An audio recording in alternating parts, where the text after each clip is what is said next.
आपका बहुत बहुत स्वागत है मेरे चैनल इंग्लिश टीचर पर। तो आज इस वीडियो में मैं आपको समझाने वाली हूँ लॉस्ट स्प्रिंग चैप्टर की हिंदी समरी के बारे में। लेकिन चैप्टर स्टार्ट करने से पहले मैं आपको एक बात बता देना चाहती हूँ कि इस चैप्टर के अंत में मैं आपको कुछ जरूरी क्वेश्चंस और कुछ वर्ड मीनिंग्स बताऊंगी जो आप आंसर लिखते टाइम यूज कर सकते हैं। तो ध्यान से इस वीडियो को अंत तक सुनिएगा, आपको पूरा लेसन बिल्कुल अच्छी तरीके से समझ में आ जाएगा। This is my guarantee. तो चलिए स्टार्ट करते हैं। पहला, जैसे कि मैंने कहा, इस चैप्टर का नाम है लॉस्ट स्प्रिंग, जिसे लिखा है एनिस जंग ने। किसने लिखा है? एनिस जंग ने। एनिस जंग है एक बहुत बड़ी लेखिका है और वो मोस्टली जो आर्टिकल लिखती हैं, जो किताबें लिखती हैं, वो बच्चों की व्यथा के बारे में लिखती हैं कि उनकी कैसी स्थिति है। ऐसे बच्चों के बारे में लिखती है जो बाल मजदूरी कर रहे हैं या जिनको जीवन में कभी कोई सहूलियत मिली ही नहीं। तो ये कहानी कुछ ऐसी ही बच्चों की है। लॉस्ट स्प्रिंग, अगर मैं इसके सीधे सीधे मतलब की बात करूं, इसका सीधा सीधा अर्थ निकालूं, तो इसका सीधा मतलब है खोया हुआ बसंत। अब खोया हुआ बसंत कैसे? क्योंकि ये कहानी है चुराए गए बचपनों की। चुराए गए बचपन मतलब कुछ ऐसे बचपन, ऐसा बचपन जिसे जिया ही नहीं गया है कुछ बच्चों द्वारा।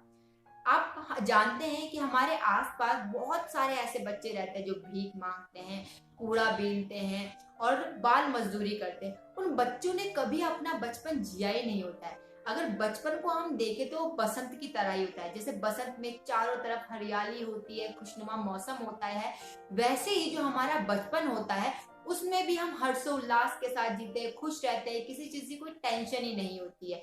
लेकिन इन बच्चों का जो ये बचपन है वो उन्होंने कभी जिया ही नहीं। वो पूरी जिंदगी सिर्फ काम काज में ही लगे रहे।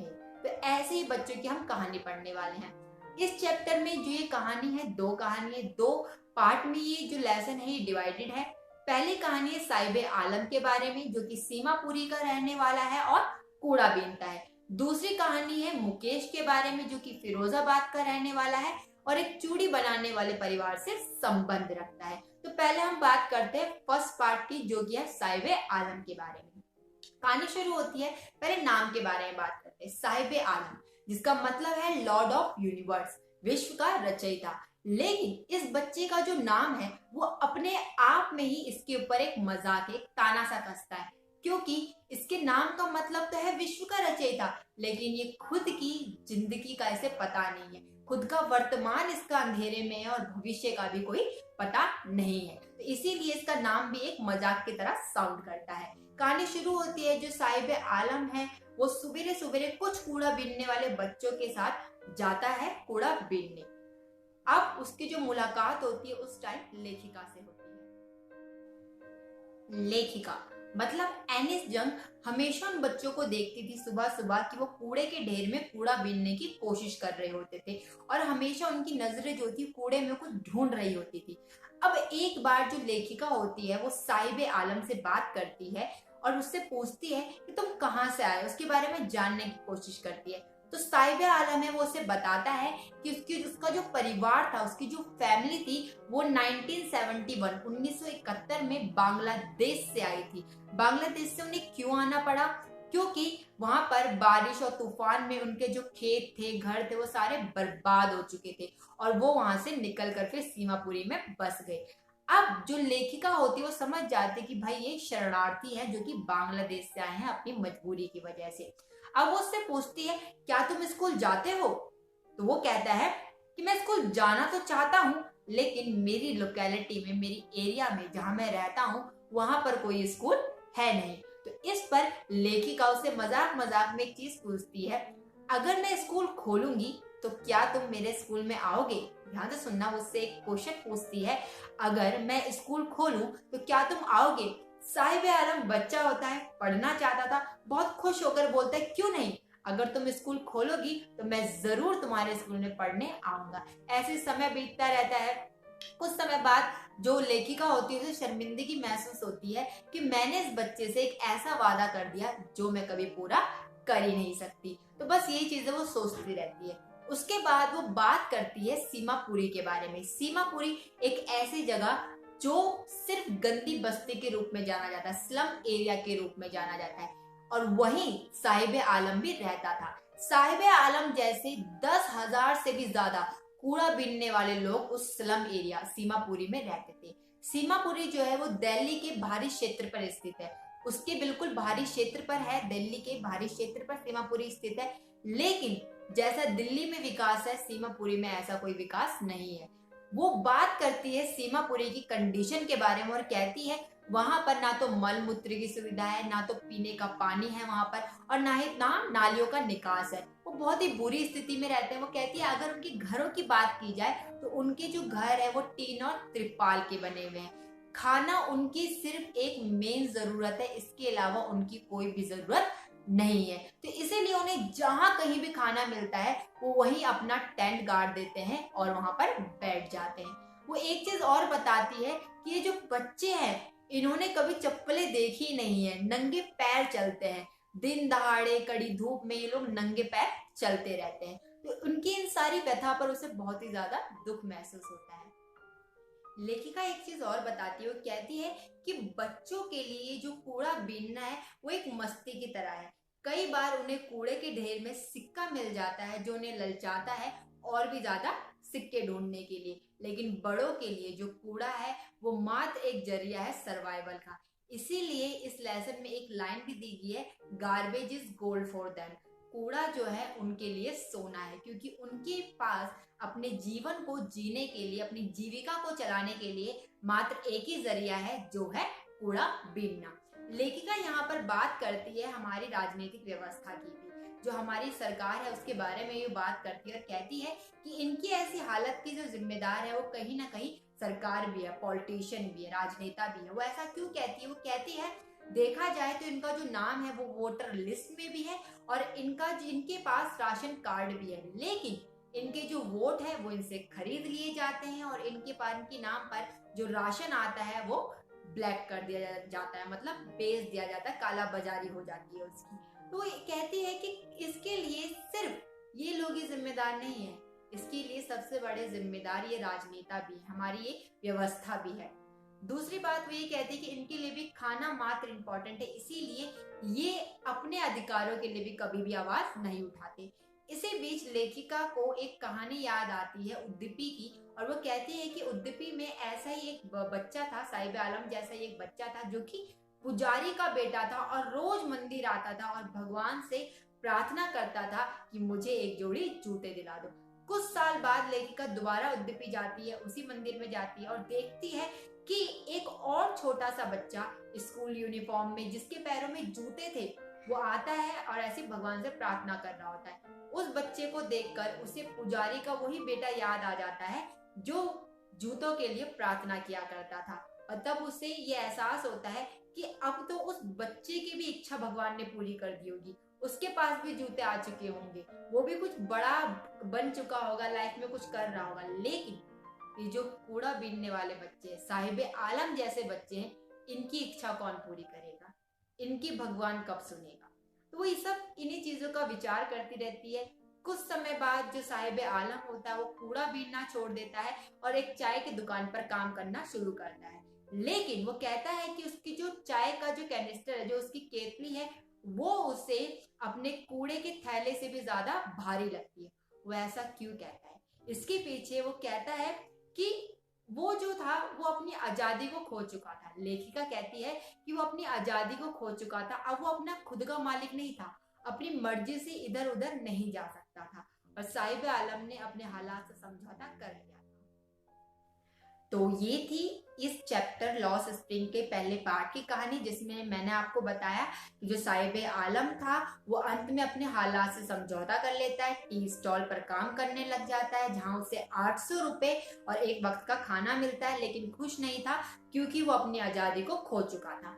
अब बात करते हैं इस लेसन की इंपॉर्टेंट क्वेश्चन के बारे में। तो पहला इंपॉर्टेंट क्वेश्चन जिसका बहुत ज्यादा इंपॉर्टेंट है, तो ध्यान से सुन लीजिए। How does the writer describe Seemapuri? जो लेखिका है वो कैसे सीमापुरी को डिस्क्राइब करती है। दूसरा मेन इंपॉर्टेंट क्वेश्चन है, write the character sketch of Sahib Alam. तो आपको साहिब आलम का कैरेक्टर स्केच लिखना, मतलब वो कैसा व्यक्तित्व था उसका, वो कहाँ रहता था, कैसे हालात में रहता था, इस तरीके से आपको उसका कैरेक्टर स्केच लिखना है। कुछ मेन इसकी वोकैबुलरी भी अभी आपको दिख जाएंगी स्क्रीन पर, आपको इंग्लिश में भी दिख जाएगा और हिंदी में भी दिख जाएगा, तो वो आप नोट कर लीजिएगा क्योंकि उससे आपको बहुत ज्यादा हेल्प मिल जाएगी जब आप कोई भी आंसर देंगे इसका। इस वीडियो वीडियो में मैं आपको लॉस स्पिन के सेकंड पार्ट के बारे में बताऊंगी, जो कि मुकेश के बारे में, जो फिरोजाबाद का रहने वाला है। तो पहले बात कर लेते हैं फिरोजाबाद की कंडीशन क्या है, फिरोजाबाद कैसी जगह है। लेखिका फिरोजाबाद के बारे में बताती है, कहती है जो फिरोजाबाद है वो एक बहुत बड़ी ग्लास मैन्युफैक्चरिंग इंडस्ट्री है। कहने का मतलब है फिरोजाबाद में कांच से सबसे ज्यादा सामग्री बनाई जाती है और सबसे ज्यादा वहां पर चूड़ियों का कार्य होता है। फिरोजाबाद में लगभग सारे परिवार, जो छोटे मजदूर परिवार होते हैं, ज्यादातर सारे परिवार चूड़ी बनाने के कार्य में लगे थे।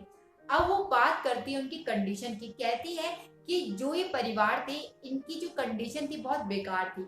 इन्हें ना तो बहुत ज्यादा मजदूरी मिलती थी, ना तो इनकी जो मेहनत थी उसका अच्छा पैसा इन्हें मिलता था, और तो और कई पीढ़ियों से ये लोग सिर्फ चूड़ी बनाने का ही कार्य कर रहे थे। देखा जाए तो ये इनका पारंपरिक कार्य बन चुका था। अब वो कहती है कि जिस कंडीशन में ये कार्य करते थे वो बहुत बुरी थी, क्योंकि ये चूड़ी बनाने की जो भट्टी होती थी उसमें अंधेरे कमरे में बहुत ज्यादा तापमान पर बिना हवा के, बिना रोशनी के ये कार्य किया करते थे, बहुत ज्यादा घुटन में कार्य किया करते थे। कई जो बच्चे थे वो यहाँ पर बहुत सारे नहीं, सारे लगभग सारे बच्चे मजदूरी किया करते थे, और कई बच्चे तो बड़े होने से पहले ही अपनी आंखों की रोशनी को खो दिया करते थे। अब वो कहती है कि ये जो लोग हैं ये चूड़ियां बनाते हैं जो कि भारतीय महिला की सुहाग की निशानी है, और इनकी खुद की कंडीशन बहुत ही ज्यादा बेकार थी। तो वो ये बात करती है फिरोजाबाद की स्थिति के बारे में।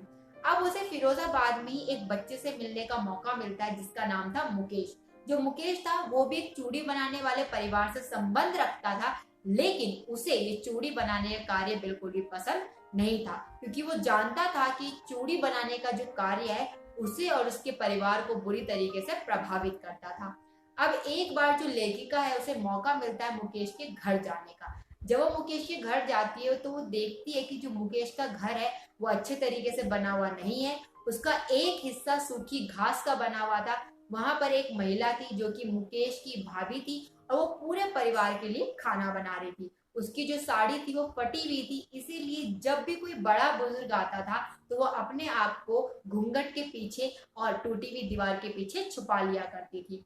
लेखिका जो है वो उसकी दादी माँ से ही बात करती है, तो लेखिका की जो दादी माँ है वो कहती है कि ये चूड़ी बनाना जो है वही उनकी किस्मत है। वो कहती है कि उनके जो पति थे वो भी चूड़ी बनाने की कार्य में ही लगे रहते थे, और उनकी जो आंखें थी, जो चूड़ी को पॉलिश करने के लिए जो धूल उस पे लगाया जाता है, जो डस्ट लगाया जाता है, उस डस्ट की वजह से उसके पति की आंखें चली गई थी, और वो लोग सिर्फ यही कार्य करना भी जानते थे। जो मुकेश था उसकी दादी माँ के लिए तो ये उनकी किस्मत थी, लेकिन मुकेश अपना पारंपरिक कार्य नहीं करना चाहता था। वो चाहता था मोटर मैकेनिक बनना, इसीलिए उसके घर से गैरेज बहुत दूर था।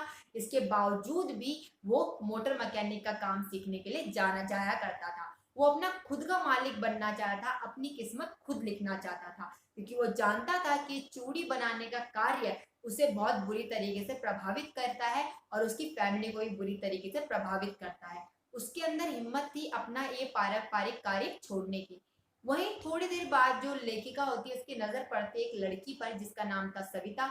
वो बहुत ज्यादा यंग थी और इतनी छोटी उम्र में वो चूड़ियों को बहुत फटाफट फटाफट जोड़ रही थी। लेखिका देखती है और सोचती है कि इसे तो बिल्कुल माहिरता हासिल हो चुकी है, ये एक्सपर्ट हो चुकी है इस चूड़ी बनाने के कार्य में। लेकिन वो सोचती है कि जिन चूड़ियों को ये बना रही है, क्या ये जानती है कि इसके पीछे कितना बड़ा रहस्य है, कितना पवित्र माना जाता है इन चूड़ियों को। ये भारतीय महिला की सुहाग की निशानियां हैं, और वो ऐसे कल्पना करती है कि जो चूड़ियां ये लड़की आज बना रही है, एक दिन यही चूड़ियां इसके हाथों में भी होंगी। लेखिका वहां पर कुछ मजदूरों से बात करती है और कहती है कि तुम लोग संगठन क्यों नहीं बनाते, तुम लोग इस जो तुम्हारे साथ अपराध होता है, तुम्हारे साथ जो जबरदस्ती की जाती है, तुम्हें अच्छी जीविका नहीं दी जाती, मजदूरी नहीं मिलती है, तुम्हें पूरा पैसा नहीं मिलता है, उसके लिए तुम आवाज क्यों नहीं उठाते हो। इस पर जो मजदूर है वो कहते हैं कि अगर हमने ऐसा किया तो जो पुलिस है वो हमें पकड़कर जेल में डाल देगी। एक्चुअली वो डरते थे पुलिस से, क्योंकि उनकी इस हालत का जिम्मेदार सिर्फ उनकी गरीबी नहीं थी, बल्कि लेखिका कहती है उनकी हालत का जो जिम्मेदार है राजनेता, बड़े अधिकारी, और जो ये पुलिस है और जो बिचौलिए हैं, ये सब उनकी इस बुरी हालत के जिम्मेदार हैं। तो ये कहानी इस तरीके से मुझे लगता है आपको अब समझ में आ चुकी होगी। तो मैंने आपको दोनों चैप्टर की समरी बता दी है, दोनों पार्ट की समरी बता दी है। तो अब मैं आपको मुकेश वाला जो कहानी का हिस्सा है उसके भी इंपॉर्टेंट क्वेश्चन बता देती हूँ। पहला क्वेश्चन जो बनता है इस चैप्टर में वो इस तरीके से है, how does the writer describe Firozabad, कैसे जो लेखिका है वो फिरोजाबाद का वर्णन करती है। उसमें आपको पूरी फिरोजाबादी कंडीशन वगैरह ये सारी चीजें लिखनी होंगी।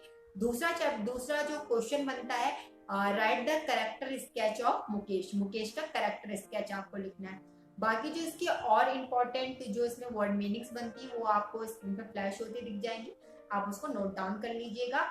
आई होप आपको ये चैप्टर समझ में आया हो। For more videos, for more Hindi summary, please like and subscribe my channel.